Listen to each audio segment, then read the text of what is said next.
directed to those show hosts. Thank you for choosing W4CY Radio.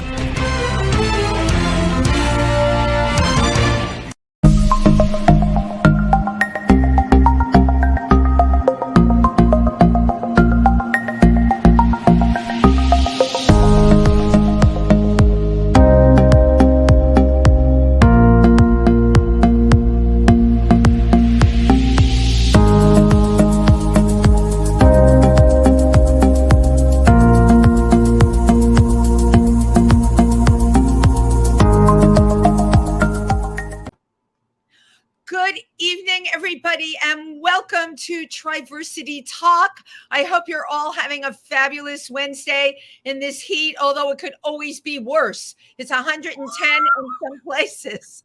And my guest host tonight is the one and only Jay Michaels. I've been calling you, by the way, Notorious Jay Michaels. Do you like and that? I've been loving that. I love that. It's like Notorious P.I.G. And hopefully we can get your name up soon so everybody knows that it's you and not an imposter. Jay Michaels, how are you? Very excited. This is your first time being a co-host on this show. I am thrilled. Thank you so much for having me. God, what a gorgeous intro you have. Great video, great music. I'm sitting here going, wow, this is really good, this thing. Wow. I'm really flattered to be here. Thank you. Well, thank you. And thank you for the kind words you said on our video montage. All of those people in that montage are in one way or another connected to Triversity, the Center for Pride. We are based out of Milford, Pennsylvania. However, this show is now, thanks to W4CY Radio, broadcast nationwide on every streaming platform. So I'm very proud of how far we've come. It's been a really great thing for all of us. That is absolutely amazing. I'm so glad to hear that. Now, Jay, you're a person that knows amazing. You're a PR person, yeah? Yes. Well, I'm everything. I want to hear it. my first gig, really, my first professional gig, I handed copy to Bob Hope at Carnegie Hall while Skitch Henderson played. And if you know who those people are, then you know how long I've been doing this. I am sure there are people listening that have no idea who you're talking about. I know who they all are, though. Thank you. The insinuation is I've been doing this a long time. I've worked in the independent theater and film community since the 80s and before that even. I was part of the original off-Broadway movement. I've worked at like all of the historic spaces as an actor, director, producer, writer. Now in this chapter of my life, when I don't want to climb ladders to try to raise money for shows, I want to help. I want to help those who still are. And so to all my colleagues, all the work I've done over the years in terms of promoting my own shows and working in corporate America, I want to give to the off-Broadway community. So I opened up my own PR firm, Jay Michaels Communications. And our main thing is independent theater and film. And it's getting visibility out there for those who unfortunately are invisible to the mainstream media. And 100% in agreement with you. And really, thank you for what you're doing. You know, for people who are listening, so many people are independent producers now doing incredible off-Broadway shows. Well, how do you get your show out there? How do you sell tickets? How do you get people to come to your shows? You have a guy like Jay come, and he basically will help you to put your show on the map. I know I've attended a number of your shows, where one of the guests tonight came from. And absolutely wonderful. Yeah, and that was at Camp Morningwood, and we're going to talk more about that later. I love this show, which is just a really wonderful production. And then there have been other ones that you do. There was one that was way over on the west side of Manhattan that was like a combination of Midsummer Night's Dream and a whole lot of other things. That was Midsummer, the Shakespeareans. That was an immersive Shakespeare production set in like the jazz era, and it was quite an amazing production. The cast, how many people were in that cast? Not as many as you think. It was maybe about a dozen people, but they just came everywhere. They played double roles. They danced. They sang. There were moments I just blinked. It was really amazing. It was a very entertaining evening, which is what it's all about. And really great. Sure. You know, you read some of the bios of some of these actors and completely impressive. You know, these are the working actors, and we want to pay kudos to them every day. So if anyone is out there and you have friends or relatives, even support the arts, come and watch what people are doing. Some of the most interesting things you'll find in the smallest little black box theaters all around the country. Well, that's the point of independent theater. Right. When you go on Broadway, there's the cookie cutter, there's the thing to guarantee the tourist is going to love it. Right. But when you really want to see something that speaks to you, that talks about the world nowadays, that's where you go for the independent theater and film. There you go, and I'm right on point with you there. Well, our guest tonight is an immersive theater artist, Mr. Dusty Rose, also known as Anthony Logan Cole, is a mysterious gentleman of variety. I love that, because variety is the spice of life, isn't it? And he came to New York to become a Broadway performer, but he fell sideways into a world of mind readers and mystics and charlatans. And you can come and see him at any given night at the Rose Room in New York City, where he brings his love of magic, theater, and circus to unique spaces. So, Anthony Logan Cole, come on in. Hello, darlings. How are you? How are you?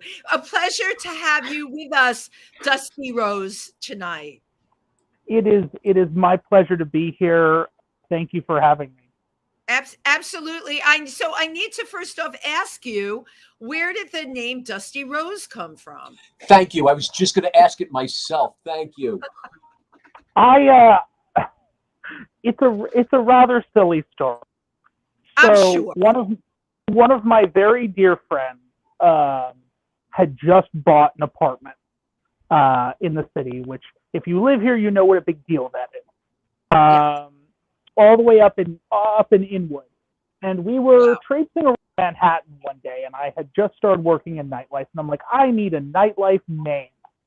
So we go into the paint store that's on, I'm sure, Jay, you know it, on like 4th, 6th, and 10th. Thank you. That paint store, by the way, has been there for forever. Yep. I know the correct. paint store too.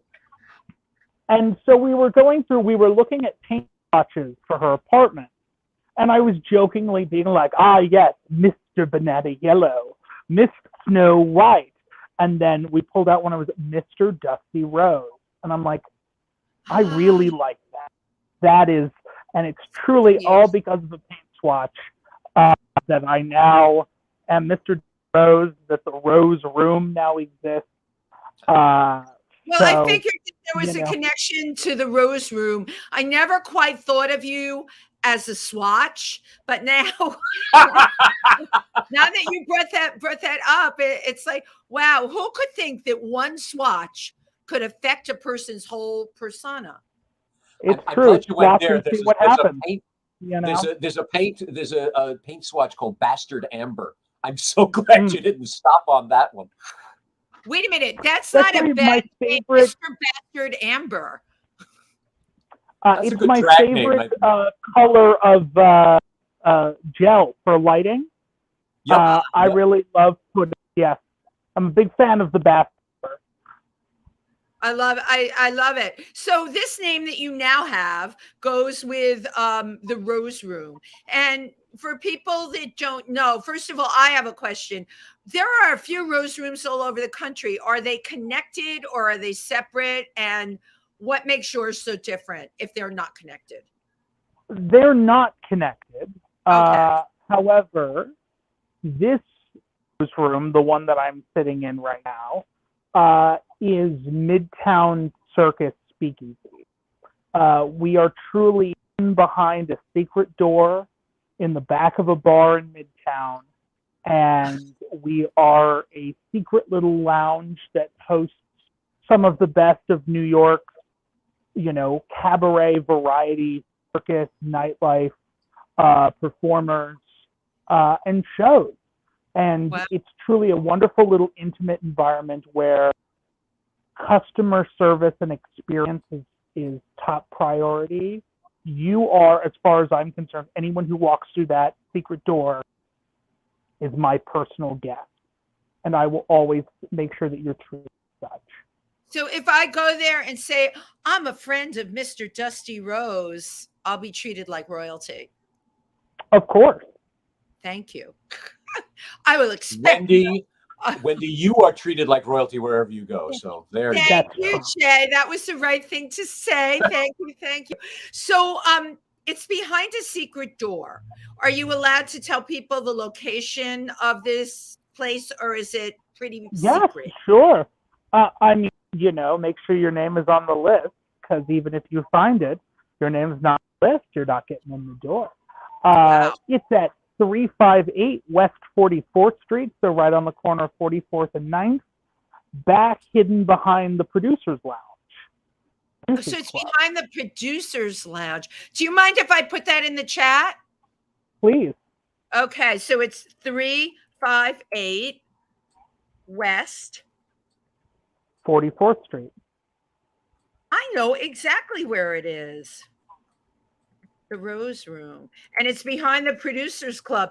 Now, what made you choose this clandestine location? It was a very interesting experience. So we opened the first version of Rose Room a year ago. It came about because me and some of my fellow performers felt like getting rusty after not performing for nearly 2 years. So this all started in Bushwick in Brooklyn. We rented out Dollar Bill, which is a giant nightclub. I love $3 Bill. I love that club. A lot of my friends have performed there. I'm sorry to jump in, but that's a great club. No. The only issue for people like me that live in Manhattan or people tourists that are visiting, by the time you get done with that Uber to Brooklyn, it's $60. $60 there and 60 back. And the subways, as we all know, have not been so safe these days. So thank you for bringing this to New York. Okay, keep going. So this was designed initially to make money or anything. Just a chance for a bunch of us to get together once a week, shake off the cobwebs, test some new material. We used $3 Bill because it was massive, and we could play at 10% capacity. All of the tables were spaced 12 feet apart, and they were all 12 feet from the stage. So, at that point, that was the only way to do COVID-safe performance. This is brilliant. And so we started there, and then we moved. We got 4 or 5 different venues in the past year, and then Jason Chaos, who's one of our producers, who Jay has formed a very strong kinship with, who's one of the original Federation Club kids, had a connection here with this space, and they offered us the opportunity to, instead of sharing a club, sharing a theater, a bunch of other shows, we were invited to build our own space. Was there nothing there when you first came? No, this was an empty rehearsal studio that we gutted and built from scratch. Wow. That's a very impressive story, I have to say. How long did it take you to build it out to a performance space? Took us about a month and a half. And we're continuing to make updates, continuing to make changes, budget permitting. Right. The thing is, we got it where we were happy with it. And then as we get influxes of investors or corporate events, I'm able to add a little bit here, add a little bit there, add some more art, add some new lighting fixtures. But we've been called the most high-tech tiny room in Manhattan. Wow. We have a completely computerized lighting and sound system. We've got 6 moving heads. We've got haze. We've got kind of a full-service theatrical in this tiny little bathroom speak. I totally love it. You've completely impressed me and tantalized me because I have to come there and I'm dying to see what's going on. I love the whole grassroots quality of it. The fact that this is what creative people are all about, right, Jay? I mean, Oh, does definitely. this not define independent theater? I was actually just thinking, which was really ironic because your production scheme is really retro. The notion of the speakeasy, of the backroom situation of the circus, and yet you have all this high tech equipment around it. So you're, yes, it is certainly indie all the way, and it's really ironic. Go to see the last century with the best of this century. So that was really cool of you to do that. We wanted to give the performers the best ability to connect with the audience. Now, with the type of performers you have, were they people that you worked with in Brooklyn on the performance art scene? A lot of them came from my relationships either in theater, immersive, and nightlife. Before the pandemic, I was working at a nightclub in the East Village called The Box. So some of from my relationships. Right, of course. That's right. And you did work there because I remember reading about you. So just give a little history to people about The Box. The Box is a boundary-pushing, edgy theater of varieties nightclub down in the East Village that has been around, I think, 15 years now. Yeah, around. And you will see the most astonishing, the most beautiful, the most vile and disgusting things on that stage. Can you, wait, okay, so you cannot throw that into my universe. And I see Jay shaking his head. We want to know what kinds of things you're talking about because we can't imagine what they were. Oh, I can imagine, and that's part of the problem, I think. There is a very famous act at The Box where a performer dressed as Anna Wintour takes poops on the stage. Okay, all right, yes on that. Yep. Okay, that's kind of like, yeah, wow. And the performer was dressed like Anna Wintour from Vogue. It is very theatrical, right? Because yes, you can't get theatrical. You can't get more uppity really than like Anna Wintour. And certainly she's a caricature and people they always use her as someone to poke fun at. But this is like, yeah, this really does go over the top. Oh my God. So in your space now, are you, tell me the kinds of acts, if someone goes there, what they can expect to see. Thankfully at the Rose Room currently, we do not have anyone taking groups on the stage. Okay. However, we do have, for example, a really fun and compelling wax play aerial act. We have a shibari rope duo that tie each other up and hoist each other into the ceiling. We have an upside down naked straitjacket escape. There you we have go. vocalists That's something I know Jay Michaels has secretly wanted to do his entire life. Be upside down in a straitjacket without a stitch of clothes on and try and do Houdini. It's Houdini influenced. I'm sorry, I have a hairy chest. I can see the buckles pulling on the hair. I don't know. Right. In a straitjacket. You'd be fine. Yeah. You'd be fine. So, and we have the best of New York's magicians, drag queens. Our cocktails and cabaret shows are often hosted by people like Shirley Ujest and Lee Allen Barrett. And okay, so you have to tell us who some of those performers are. Let's start with Shirley Ujest. Shirley Ujest is probably one of my favorite drag queens in all of New York. She hosts a lot of our early shows. She is a kinky, queer, fabulous musical theater drag queen who is also a pro dom. We have lots of fun. Last night, she sang some shows and then tied up and flogged an audience member. So, something. There you go. One-stop shopping. Oh my goodness. Yeah, we're losing Jay on this one. And let me ask you, was he so the people that come to this, they know what they're getting themselves into? I hope so. We make our marketing fairly clear. However, sometimes people show up and they've just heard good things and they don't know what they're in for. So we try and ease them into it. We try and make sure they have a good experience. One thing that we say at the beginning of all of our shows is consent is not only sexy, it's mandatory.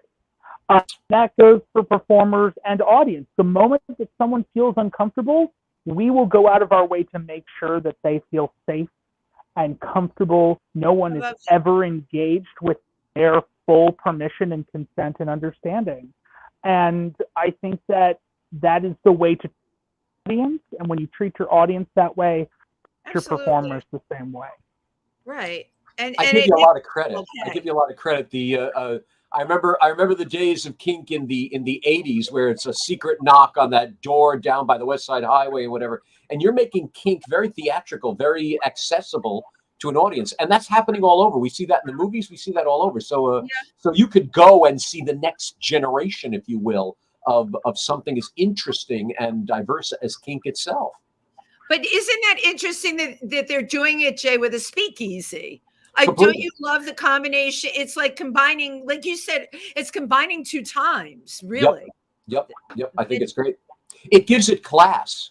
It gives it class. You're going into this speakeasy, this is the elite place, and do these things. It gives it a very, while it's accessible, you feel like you're doing something special that not everybody can do. Well, and something forbidden, a little forbidden. Maybe that's the turn. Love that word. Yeah. Love that word. Yes. Forbidden, the forbidden fruit. So, how many? The word that we use here in this room is illicit. We want it to feel illicit. Illicit. I like that. I'll take illicit over for forbidden. So, so how many people does the space hold in terms of audience? We max out at 55 people. Okay, so it's really a more small, intimate audience. The way we like it, we found that when we were venue hopping, we kept moving to bigger and bigger venues, and the experience started to change. It stopped being exactly what we were trying to build. So we said, we had the chance to build this experience, this space for us. Let's keep it intimate. Let's keep it small. Let's keep it personal. I think the problem is, and this is the reason why our theater has blown up, is that we're all glued to our phones. We're all attached to, it's all about this kind of impersonal experience in our lives that we want to create a very personal experience for our audience. You are greeted, you are personally sat, you are, taken care of from the moment you walk in the door to the moment you leave.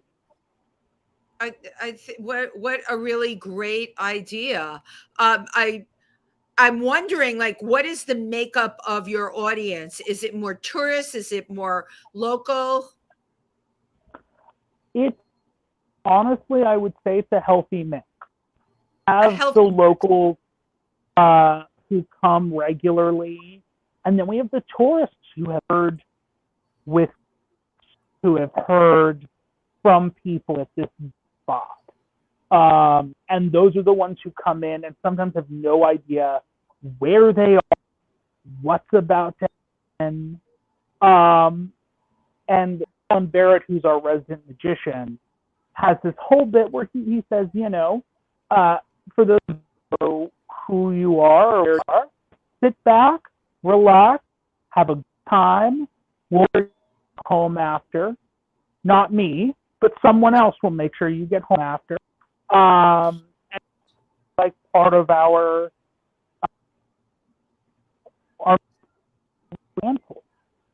You cut out a little bit there.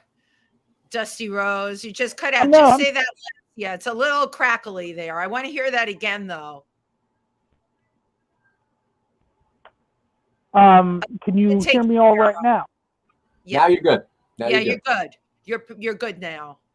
I love the way that you take care of your audience. You know, a lot of things are very impersonal now. I mean, you all started, we were talking about the phone and the fact that we're in our phones all the time. We're walking down the street in our phones. Certainly people have become disconnected, as well connected as they are electronically. They have become disconnected to experience. Yep. So Yep. Kudos to you, Dusty Rose, for making sure they have a memorable experience, for taking care of people. I'm sure you make them shut their phones off when they come in there. We try. The idea is that the setting is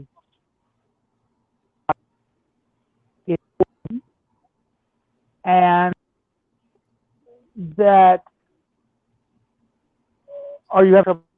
Yeah, it's breaking up a little bit. Maybe it's the headphones, or it's breaking up a little bit. And I'm really interested in everything that you have to say. My next question, oops, and now we lost him. It's just, oh, Jay, that was magic. That was magic. Well, of course, he started the show. Poof! He'll be back. Wow. I'm sure he'll be right back. But what else would you expect from Mr. Dusty Rose? Because he works with magicians. He gave us all the clues, Jay. He said they have a resident magician, right? There's a magician that's there all the time. So and there you go. There you go. You know, Anthony Logan Cole is here 1 minute and then gone the next. Wow. And I'm sure he's going to pop right back. I bet you he will pop right back in. But you know what, Jay? This is an immersive experience for you and me. Here we are, live streaming, and we're immersed, and our guest has totally disappeared. And by the way, this is not the first time I've had that happen. It is called the beauty of live stream. But while we're waiting, the theatrical equivalent of like the set falling on you during a performance. I love it. Yes, it is. But you know what? There's no black and blues. Nobody gets hurt. There's no lawsuits involved. Your guest just disappears into cyberspace. But this is a perfect opportunity, Jay, for you and I to talk.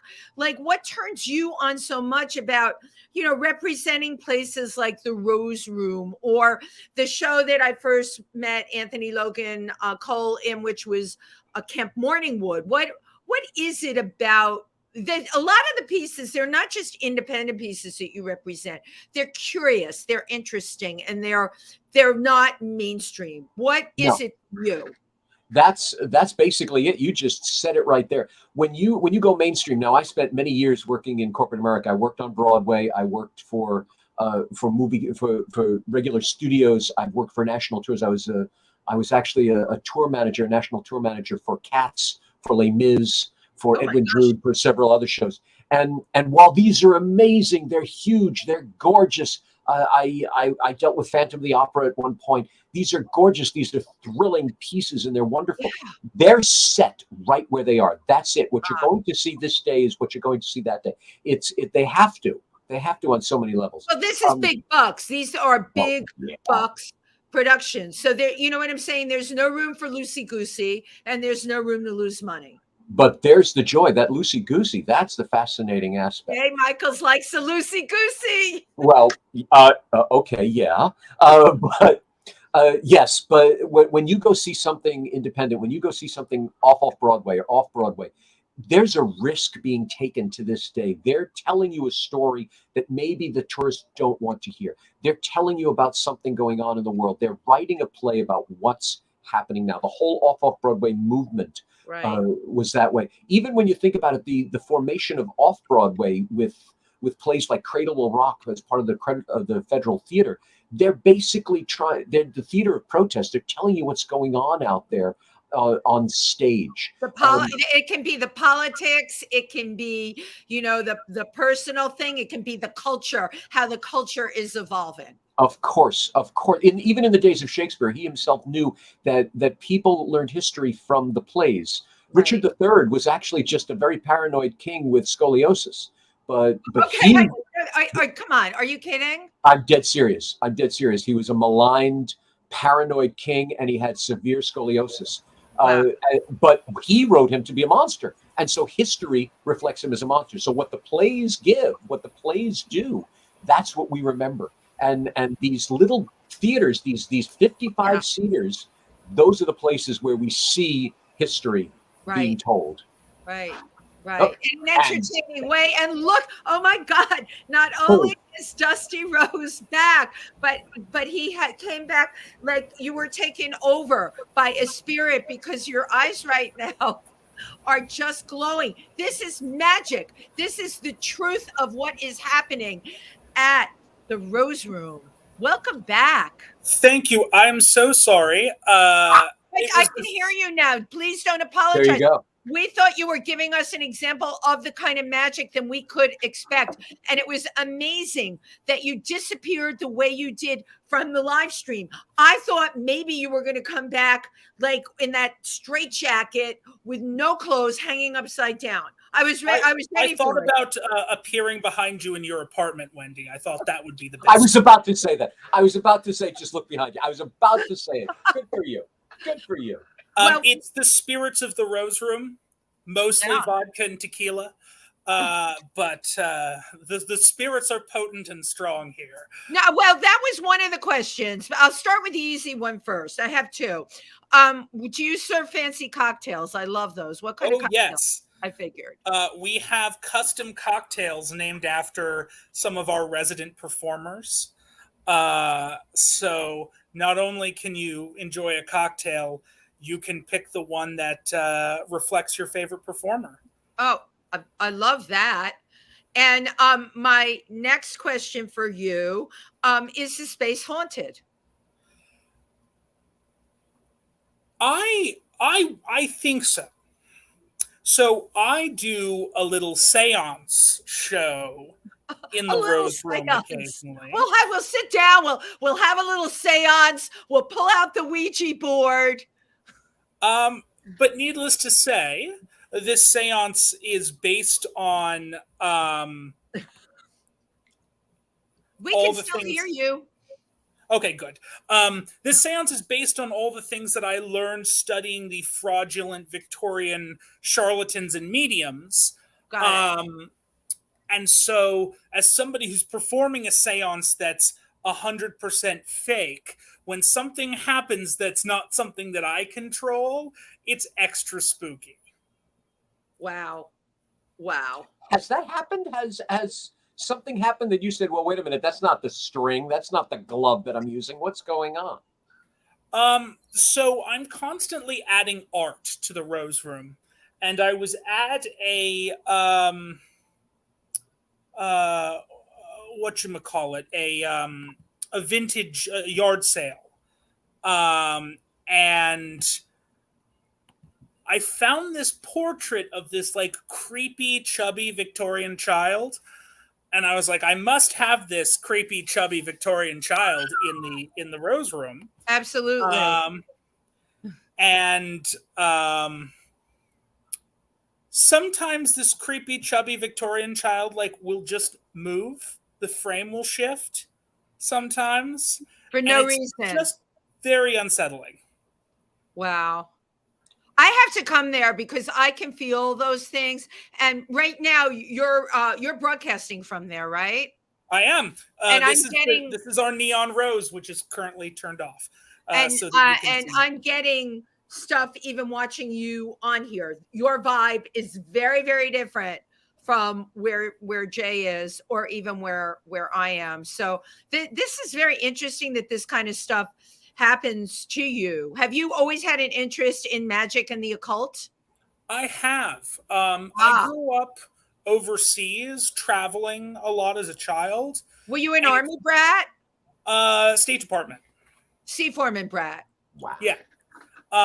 And so it was those stories, it was the folk tales, it was the ghost stories that always connected with me the most. Wow. Even as a little kid. Were you the only one in your family like this, or do you take? I grew up with all of this. My grandmother came to this country and read tea leaves, And my mother would hear knocks on the door, and she would say, "Oh, so and so just died."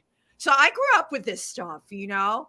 And I am the black sheep. I'm definitely the black sheep of my family. Right. My parents do not understand a single thing about what I do for a living. What's happening to Anthony? Is he earning a living? Why isn't he a doctor? Why isn't he a Now, doctor? my brother thinks he's a doctor. That's scary, right? And he's not. So, okay, that's much scarier than all the good, clean, healthy fun you're having.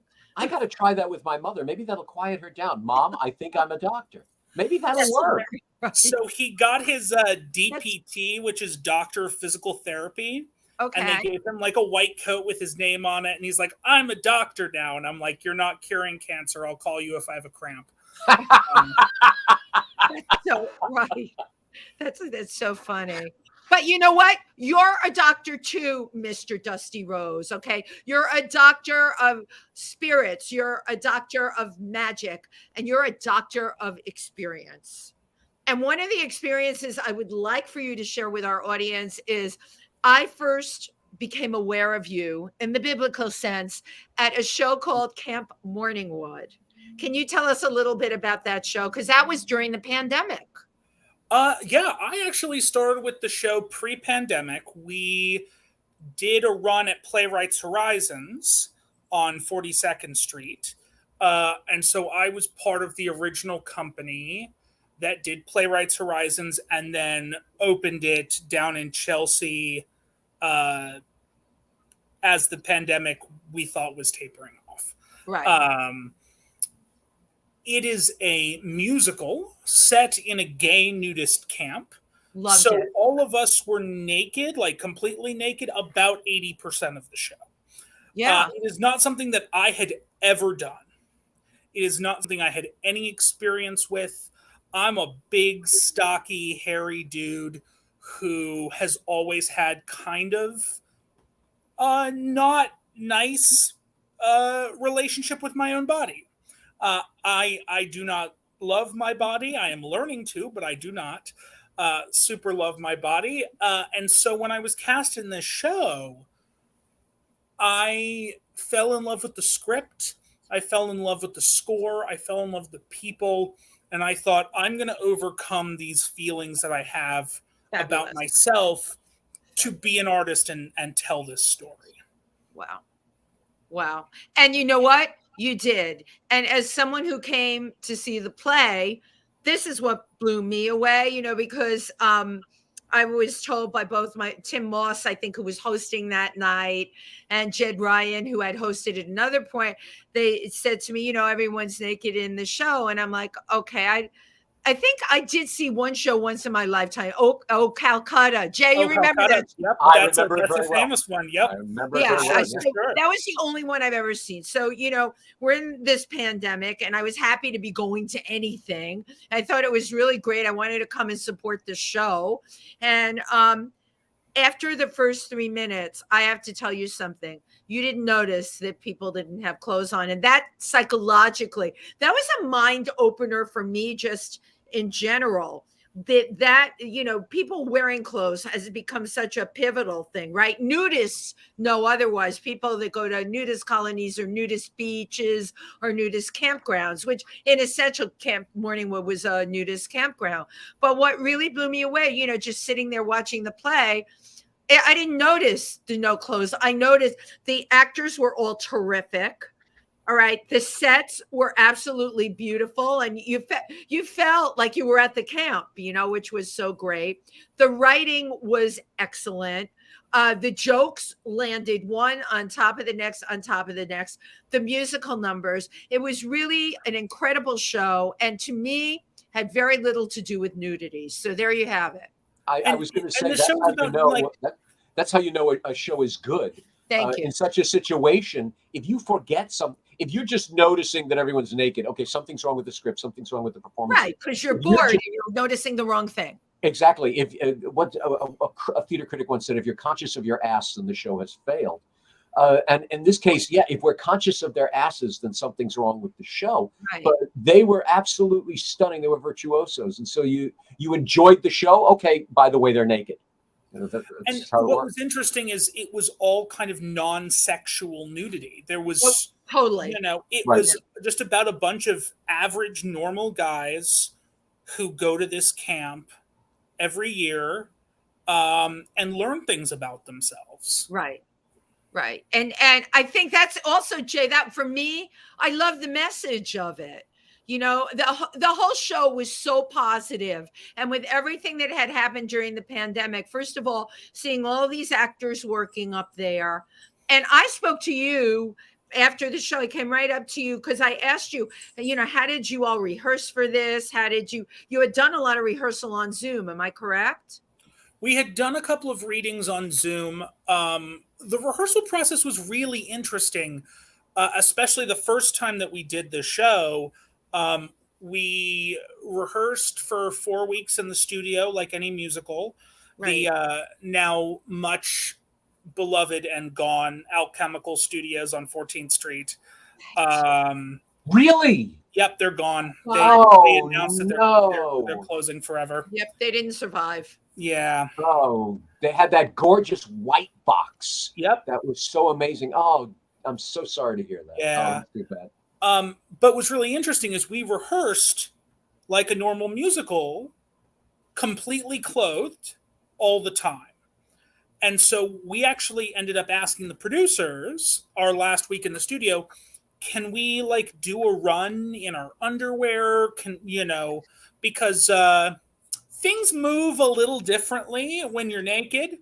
That's one way to put it. Yes, sir. Anthony, you're right. It's like working with a prop, right, Jay? Isn't it the truth? Like it's like if you rehearse without your props and then you have a prop. It's a different experience. It's a different experience. And the producer said, for many reasons we can't do that.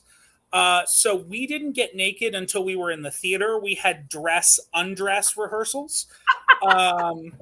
They brought in an intimacy coordinator who helped us kind of ease through that process. So one day during TAC, he's like, okay, let's all just take our shirts off. We worked that whole day without our shirts on. Okay. The next day, he's like, okay, come in wearing comfortable underwear. Like we're going to work in our underwear. About halfway through the day, he's like, if you're comfortable taking off your underwear, let's take them off.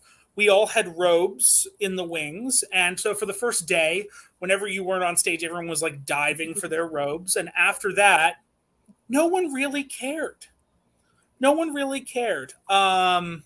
It was a very like liberating, lovely experience with a group of guys who it really became a brotherhood. We all looked out for each other. We all cared about each other very deeply. And we all were always there to make each other feel safe and comfortable and supported. Well, what was very obvious was that relationship when you all were on stage. And I think that's what worked for me so well. Like Jay, I do go to mostly things that I see are off Broadway. A lot of them my friends are in. And when I see actors, when it's all working, right? When the actors are all working and the jokes, because I do comedy, you got to make me laugh. The jokes were great. Everything about it. And your sets were absolutely beautiful. And there was a level of sophistication in the songwriting. It was really a perfect piece. And you know what? I hope that you all get to do it again. I do too. Until then, several of those cast members now work at the Rose Room. Perfect, right? Stupendous. Oh, that's great. Oh, yeah, that's great. Of course. That makes total sense. Now, in terms of your own career, you're in the Rose Room now. What else do you have on tap for you ahead? So we're continuing to build and expand the Rose Room. We do have soft offers to open a Rose Room in London and a Rose Room in Vegas. Wow. So we are figuring out maybe the logistics of that. Obviously, like if Broadway calls, I will go running back in a heartbeat. I did Les Mis for 5 years. Oh my gosh. I come from the musical theater before I found anything else. But the nice thing is working here, creating here, I treat our show as if it was a musical. And Les that's Mis on Broadway. You were in Les Mis on Broadway.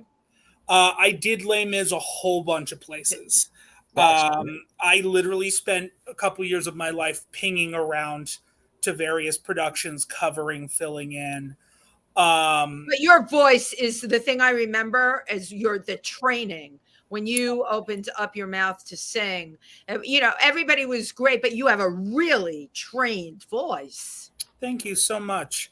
The nice thing is I get to treat this like a musical. So every the Upside Down Naked Straitjacket Escape, when we were creating that act for here, it was, what is the story? What are we trying to convey? And Saint Knightley, who's the wonderful performer who does that act, is non-binary. And we sat down let's make this Straitjacket Escape about freeing yourself from the confines of gender and what people have put upon you. Brilliant. I knew you were going to say that. The moment you said a non-binary performer, I said, okay, now I see the production scheme of this. And it's brilliant. It's really excellent. It's brilliant. Yeah. And we love those kinds of things. The nice thing is, even when we have big celebrities come and perform here, we have, if you've never seen Opera Gaga, she's a pole dancing aerialist opera singer. Amazing. Legend. She does the pole and aerials while singing opera. Correct. She'll hang upside down from an apparatus, swinging around while singing an aria with no microphone. Oh my God. How do you make it come out of your diaphragm upside down? Legend. I listen, talk about training. Yeah, really. No, that's wow. But even when she's here, even when we have people who've been doing their acts for 10 years, the nice thing is we get to sit down and say, let's look at this fresh.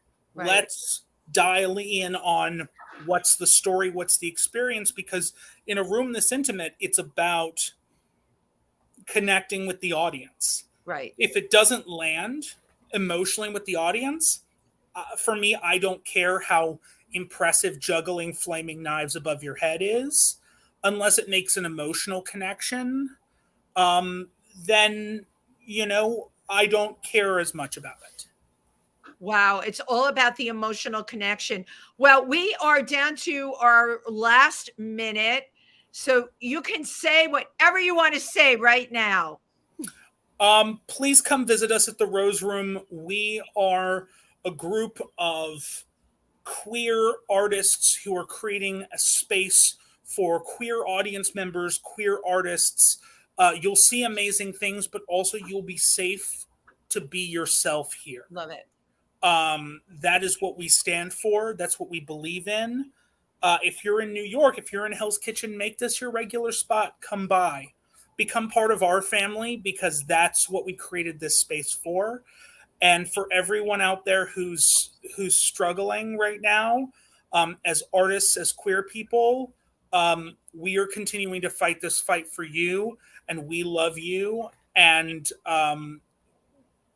keep being yourself. Yeah. Because who the hell wants to be anything else? Oh my God, that's you need to sell Rose Room t-shirts that say keep being yourself, because who the hell wants to be anyone else? That is so absolutely brilliant.